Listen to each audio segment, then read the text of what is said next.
waxa aan ku booqday aqalka ay degan yihiin 4 carruur oo walaal ah kuwaasoo 3 ka mid ay ku soo dhasheen xanuun ay la kici kari waayeen.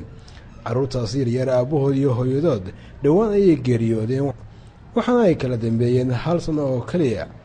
aabahood waxa uu ka eedaami jiray 30 sano ee ugu dambeeyey masaajid ku yaala xaafadda Siinay waxaana lagu magacaabi jiray Allah u naxariistay Cabdi Guuleed.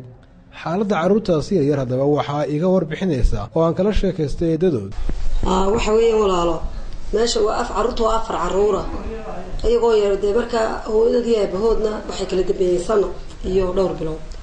marka wallahi waa carruur yar oo aad u dhibaataysan ilaahay wuxuu dadka ugu soo dhiibay mooyaane eeriyadoodu waa dadaan wax saas haysanin hasa haatee wuxuu ilaahay u diray ummadda ilaahay qof kasta oo sadaqad la baxayaaba wallahi aad baa loo soo caawiyaa ilaahay mahadi si waxay u baahan yihiin daryeel iyo dhaqaatiir ayay u baahan yihiin dad in la eego caafimaadkooda la baaro oo dhaqaatiir fiican oo dibadaha wallahi hadii loo helayo aad iyo aad bay u fiicnaan lahayd.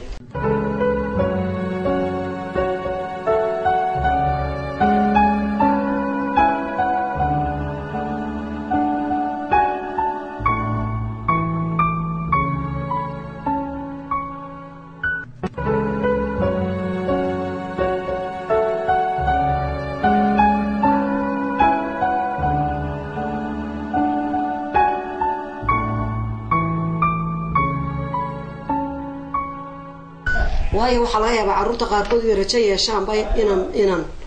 inanka ugu yare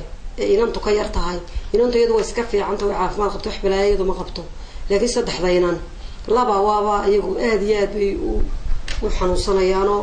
marmar caloosha dhaqaaqdo way xanuunsadaan oo aad iyo aad bay wallahi isaga bukaan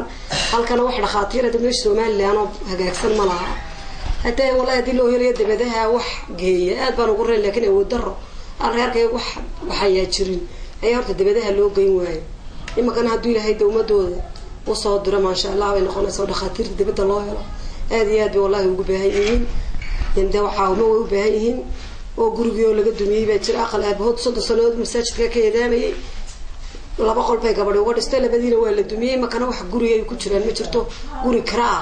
ayay ku jiraan kiina waxa bala leeyahay laga saaro oo ninka ilaahay wuxuu iga bixiya maca guriga u baahan yihiin caawimo u baahan yihiin oo dhakhtar bay u baahan yihiin waa dadka ilaahay u daadiyay oo sawiradoodana waa dadka doontaan waa dad aad u jilicsan oo ilaahay ayuunba caawin karaa wix inta ilaahay u diro ee u naxariisatana ilaahay ba khayr ka siinaya marka waa sida xaalku aad iyo aad baan wallahi isaga dhibaataysan yihiin wixii soo caawiya